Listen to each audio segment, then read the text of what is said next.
প্রিয় দর্শক, সাজ্জাদ কাদিরের সালাম, আসসালামু আলাইকুম, আদাব, প্রীতি এবং শুভেচ্ছা গ্রহণ করবেন।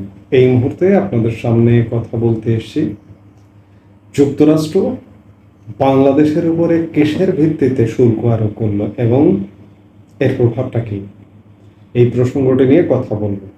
যুক্তরাষ্ট্র শুধুমাত্র বাংলাদেশের উপর শুল্ক আরোপ করেনি, সারা পৃথিবীর বিভিন্ন দেশ, প্রায় 185টি দেশের উপরেই 10% থেকে শুরু করে 50%-এরও উপরে শুল্ক আরোপ করেছে।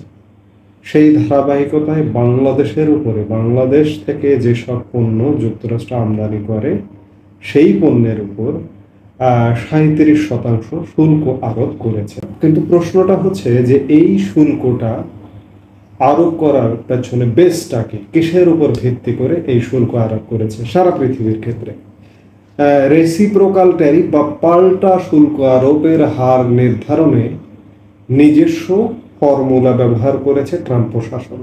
এক্ষেত্রে প্রথমে যুক্তরাষ্ট্রের সঙ্গে অন্য দেশের বাণিজ্য ঘাটতির পরিমাণ দেখা হয়েছে। তারপর একটি দেশের সঙ্গে বাণিজ্য ঘাটতিকে ওই দেশের রপ্তানির পরিমাণ দিয়ে ভাগ করা হলে যে সংখ্যাটা পাওয়া যায়, সেই সংখ্যাকে শতকরা হিসেবে যুক্তরাষ্ট্রের ওপর ওই দেশের আরোপিত শুল্ক বিবেচনা করা হয়েছে। যুক্তরাষ্ট্রের সেন্সাস ব্যুরোর তথ্য অনুযায়ী 2024 সালে বাংলাদেশ যুক্তরাষ্ট্রে $836 কোটি পণ্য রপ্তানি করেছে। একই সময়ে যুক্তরাষ্ট্র থেকে আমদানি করেছে $221 কোটি পণ্য। সেই হিসাবে বাংলাদেশের বাণিজ্য উদ্বৃত্ত বা বাংলাদেশের সঙ্গে যুক্তরাষ্ট্রের বাণিজ্য ঘাটতি $615 কোটি। এই 615কে 836 দিয়ে ভাগ করে পাওয়া যায় 73.56% বা প্রায় 74%। ট্রাম্প প্রশাসন এই হারকে যুক্তরাষ্ট্রের উপর বাংলাদেশের আরোপিত শুল্ক হিসেবে বিবেচনা করেছে। এর অর্ধেক হলো 37%, যা বাংলাদেশের উপর পাল্টা শুল্ক হার হিসেবে নির্ধারণ করা হয়েছে। এর মধ্যে কথা আছে, যুক্তরাষ্ট্র থেকে বাংলাদেশে যেসব পণ্য আমদানি হয় এর মধ্যে রপ্তানি শিল্পের জন্য, রপ্তানি পণ্যের জন্য যে পণ্যটি আমদানি হয়, যেমন তুলা আমদানি হয়, তুলা কিন্তু শুল্কমুক্ত সুবিধায় আমদানি হয়, কিংবা খাদ্য, গম আমদানি হয়, শুল্ক মুক্ত সুবিধায় আমদানি হয়।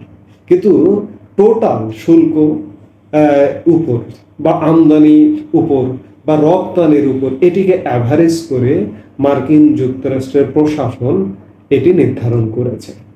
বাংলাদেশের ওপর যুক্তরাষ্ট্রের চলমান শুল্ক 15% রয়েছে।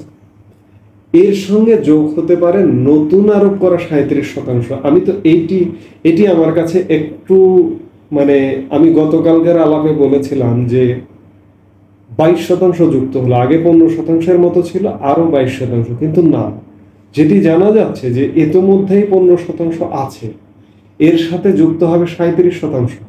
তাহলে সব মিলিয়ে 52% শুল্ক বসবে বাংলাদেশের পণ্যের উপর।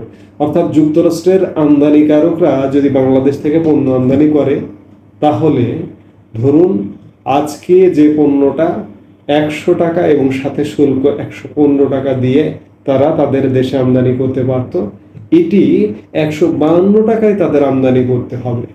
একবার চিন্তা করেছেন কোথায় অবস্থাটা? ভয়ানক পরিস্থিতির দিকে যাবে। অনেক জ্ঞান পাপী বাংলাদেশের, আমি গতকালকে থেকে আজকে দেখলাম যে বাংলাদেশের যারা, বাংলাদেশ তো মূলত প্রধানত পোশাক শিল্প রপ্তানি করে, এর বাইরে চামড়া আছে, ওষুধ আছে, এবং আরো কিছু পণ্য আছে, কৃষিজ পণ্য আছে, প্লাস্টিক পণ্য আছে, এগুলো রপ্তানি করে। কিন্তু ম্যাক্সিমাম 87%ই রপ্তানি করে হচ্ছে পোশাক শিল্প। কিন্তু গতকালকে থেকে আমি কিছু জ্ঞান পাপীকে বলতে শুনছি যে বাংলাদেশের পোশাক শিল্পের প্রধান প্রতিদ্বন্দ্বী হচ্ছে চীন, Vietnam, Bharat, Indonesia, Cambodia, Pakistan, Sri Lanka. তাদের উপরও যুক্তরাষ্ট্র বাড়তি শুল্ক আরোপ করেছে। এর মধ্যে ভিয়েতনামের উপর, ভিয়েতনাম বাংলাদেশের বড় একটা প্রতিদ্বন্দ্বী, 46%, ভারতের 26%, ইন্দোনেশিয়ার 32%, শ্রীলঙ্কার আরোপ করেছে 44%, পাকিস্তানের 29%, কম্বোডিয়ার 49%। এখন প্রশ্ন হচ্ছে যে প্রতিদ্বন্দ্বী আজকে যে আছে প্রতিযোগী, ধরুন 46% হচ্ছে ভিয়েতনাম কিংবা 44% হচ্ছে শ্রীলঙ্কা, আমার সেই প্রতিযোগিতা থাকবে না। কারণ মার্কিন যুক্তরাষ্ট্রের ব্যবসায়ীরা চিন্তা করবে যে এদের উপরে যেহেতু শুল্ক বেশি, এদেরটা বেশি দামে আমাকে আমার পণ্য ঢোকাতে হবে মার্কিন যুক্তরাষ্ট্রে। সেক্ষেত্রে পাকিস্তানের শুল্ক কম আছে, পাকিস্তান থেকে কিনবো। সেক্ষেত্রে ভারত থেকে কিনবো, ভারতের শুল্ক কম আছে, ভারত থেকে কিনবো। এই ধরনের অবস্থা হবে। অর্থাৎ যে জ্ঞানপাপীরা বলবার চেষ্টা করেছেন যে প্রতিযোগীদের ওপরও শুল্ক বেড়েছে, এমনকি বাংলাদেশের চেয়ে বেশি বেড়েছে, সেই প্রতিযোগী পাল্টে যাবে, বাংলাদেশ পাল্টে যাবে। দেখুন, বাংলাদেশে আমরা রপ্তানি বহুমুখীকরণের কথা বহুদিন যাবৎ বলে আসছি। রপ্তানি বহুমুখীকরণের কোনো প্রচেষ্টা কোনো সরকারই সেই অর্থে নেয়নি। গার্মেন্টস নিজের প্রচেষ্টায় নিজের কিভাবে যেন উঠে দাঁড়িয়েছে, 85% রপ্তানি হয়। এই 85% রপ্তানির একটা বড় অংশ, টোটাল বাংলাদেশের রপ্তানি পণ্য যদি বলি যে $40 বিলিয়ন বাৎসরিক, এর মধ্যে প্রায় $8 বিলিয়ন অর্থাৎ 5 ভাগের 1 ভাগ শুধুমাত্র মার্কিন যুক্তরাষ্ট্রে রপ্তানি করে। এই রপ্তানিকে কেন্দ্র করে মার্কিন যুক্তরাষ্ট্র এবং দ্বিতীয় হচ্ছে ইউরোপীয় ইউনিয়ন, এই রপ্তানিকে কেন্দ্র করে বাংলাদেশে প্রায় 3.5 থেকে 4 হাজার পোশাক শিল্প কারখানা গড়ে উঠেছে। বাংলাদেশে প্রায় 40-45 লক্ষ পোশাক শিল্প শ্রমিক গড়ে উঠেছে। ইতিমধ্যে গত অগাস্ট মাসের সহিংসতার পরে কয়েকশো 400-500 শিল্প কারখানা বন্ধ হয়ে গেছে, কয়েক লক্ষ 5-7 লক্ষ শ্রমিক বেকার হয়ে গেছে। তার উপরে এই যে শুল্ক ঝড় ধেয়ে আসলো, আমি গতকালকে আলাপগুলো করেছি, আবারও বলছি, এই ধেয়ে আসবার পরে শুধু কিছু কিছু কারখানা আছে শুধুমাত্র যুক্তরাষ্ট্রে পোশাক রপ্তানি করে, সেগুলো বন্ধ হয়ে যাবে। এবং কিছু কিছু কারখানা আছে যুক্তরাষ্ট্র ইউরোপীয় ইউনিয়ন 50-50 রপ্তানি করে, সেগুলো বন্ধ হয়ে যাবে। অর্থাৎ 400-500 শিল্প কারখানা যদি বন্ধ হয়ে যায় বাংলাদেশের অভ্যন্তরীণ সহিংসতায়, আরো কত শত কারখানা বন্ধ হয়ে যাবে। একবার ভাবনার বিষয়, চিন্তার বিষয়, আমরা কি পরিমাণ ভয়ানক বিপদের মধ্যে পড়লাম। আমাদের বৈদেশিক আয় বন্ধ হয়ে যাবার উপক্রম হবে। এই যে আমি নতুন যে হিসাবটি দেখলাম যে 52% যদি শুল্ক দিয়ে আমদানিকারকদের শুল্ক দিয়ে সেখানে পণ্য আমদানি করতে হয় বাংলাদেশ থেকে, তাহলে সেটি হবে একটা ভয়ানক।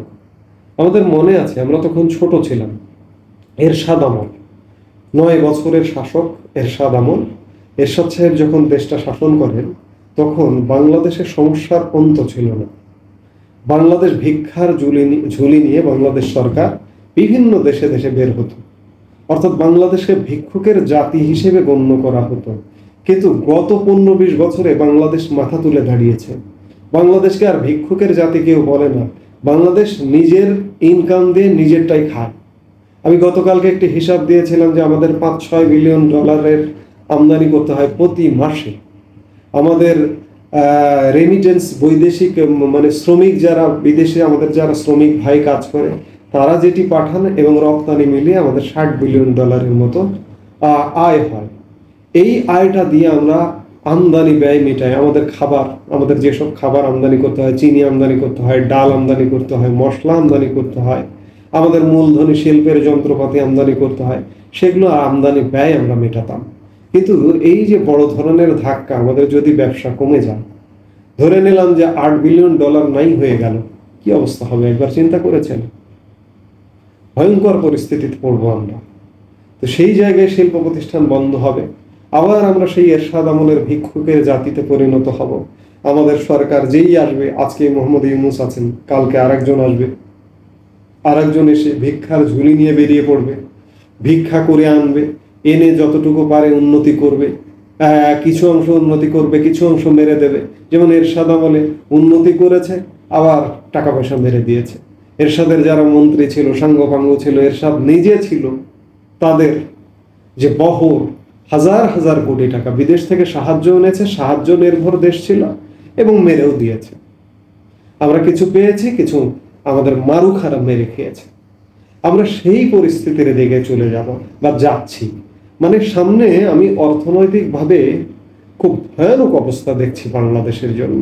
এর থেকে মুক্তি আসলে কিভাবে হবে এই মুহূর্তে আমি বলতে পারছি না। অনেক জ্ঞানপাবী আবার এটিও বলছেন যে যুক্তরাষ্ট্র যেহেতু আমাদের এভারেজ করেছে যে 74% যুক্তরাষ্ট্রের আমদানি পণ্যের উপর আমরা শুল্ক আরোপ করি, এভারেজ এটা, কিন্তু এর মধ্যে বড় অংশ তুলা আমদানি হয়, গম আমদানি হয়, বড় অংশ, প্রধানত এগুলোই আমদানি হয়। আমরা এই শুল্কটাকে আমরা রিভাইজ কিভাবে করব? এগুলো তো শুল্ক মুক্ত। যে সামান্য একটু অন্যান্য জিনিস আমদানি হয়, যন্ত্রপাতি বা অন্য কিছু, তার থেকে কিভাবে শুল্ক কমাবো? সেটি শুল্ক কমায় কি আমাদের এই সমস্যাটা সমাধান হবে? এগুলো আসলে আইওয়াস ছাড়া কিছু না। আমাদের অনেক দেশের পণ্যে, এমনকি জাপানি গাড়ির ক্ষেত্রে 500% পর্যন্ত, 100 থেকে 500% পর্যন্ত শুল্ক আরোপ করা হয়। আমরা কি মার্কিন যুক্তরাষ্ট্রের সাথে শুল্ক রিভাইজ করে, শুল্ক কমিয়ে এটির সমাধান করতে পারবো? কিংবা আমি গতকালকের আলাপে বলেছি যে মার্কিন যুক্তরাষ্ট্রের সাথে আমাদের কি সেই নেগোসিয়েশন পাওয়ার আছে? নেই তো। অর্থাৎ আমি এই মুহূর্তে বাংলাদেশের কপালে যে বড় ধরনের বিপদ চলে এসছে, এই বিপদের সমাধান এই মুহূর্তে আমি দেখতে পাচ্ছি না। আমি হয়তো হতাশার কথা বলছি, আশার কথা আপনাদের শোনাতে পারছি না, কিন্তু আশা নেই। বিশেষ করে অর্থনৈতিকভাবে, রাজনৈতিকভাবে আশা নিরাশার দোলাচলে আমরা দুলছি। অর্থনৈতিকভাবে আগামী দিনগুলোতে, সামনের দিনগুলোতে, আমি গতকালকে বলেছি যে অন্ততপক্ষে একটা সরকার রাষ্ট্র ক্ষমতায় এসে সেই সরকারের অর্থনৈতিক প্রভাব বুঝতে 2 বছর লাগে কমপক্ষে। আমরা 1-1.5 বছরের মধ্যে টের পাবো যে আমাদের দেশের অবস্থা কি ভয়ানক অবস্থার দিকে যাচ্ছে বা যাবে। আমরা যে একটা ভিক্ষুকের জাতিতে আবারও পরিণত হতে যাচ্ছি, তাতে কোনো সন্দেহ নাই। এই মুহূর্তে এ পর্যন্তই। সবাই ভালো থাকুন, সুস্থ থাকুন। আমাদের ভিডিওগুলো নিয়মিত পেতে সাবস্ক্রাইব করুন Sajjad Kadir and the legends YouTube channel এবং লাইক, কমেন্ট, শেয়ার করে সাথে থাকুন।